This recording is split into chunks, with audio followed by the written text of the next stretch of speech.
दिनांक 12 जून रोजी अतिशय शांतिप्रिय असलेला समाज ख्रिश्चन समाज जो कधीही रस्त्यावर उतरत नाही, कधीही रस्त्यावरची लढाई करत नाही, अतिशय शांतिप्रिय असलेला हा समाज या समाजाला उकसवण्यासाठी आणि या समाजाला रस्त्यावर उतरवण्यासाठी जो पडळकर नावाचा भाजपचा विषारी आमदार आहे, त्या आमदाराने 12 तारखेला ख्रिश्चन समाजाचे धर्मगुरू यांच्याबद्दल आक्षेपार्ह विधान तर केलेच, परंतु ख्रिश्चन धर्मगुरू यांना जिथं दिसतील तिथं त्यांना मारा, तुम्हाला 5 लाख रुपये बक्षीस देतो आणि सैराट स्टाईलनं जर मारलं तर तुम्हाला 11 लाख रुपये बक्षीस देतो।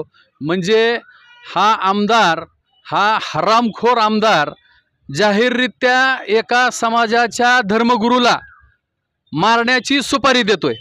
आणि असं असताना महाराष्ट्रामध्ये याच्या विरोधात कोठेही गुन्हा दाखल करून घेतलेला नाही, हे अतिशय महाराष्ट्र सरकारसाठी अतिशय निंदनीय बाब आहे। आज आम्ही बार्शी शहर पोलीस स्टेशनमध्ये गुन्हा दाखल करण्यासाठी समाज बांधव गेलेलो होतो, परंतु बार्शी शहराच्या PIने कुठला तरी GR दाखवून समाज बांधवाला धडधडीत येड्यात काढलं असं मी बार्शीच्या PIवर आरोप करतो।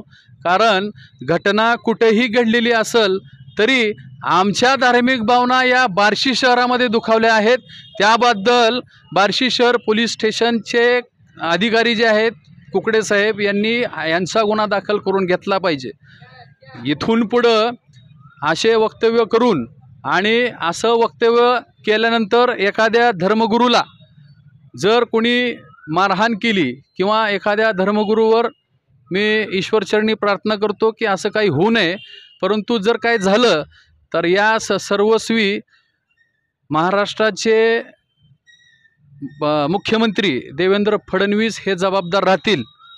आणि आज हे जे निवेदन देण्यासाठी ख्रिश्चन समाज बांधव आलेत, यांना वंचित बहुजन आघाडी बार्शी शहर व तालुका यांच्या वतीनं जाहीर पाठिंबा करतो आणि माझे 2 शब्द संपवतो। जय हिंद, जय महाराष्ट्र, जय भीम।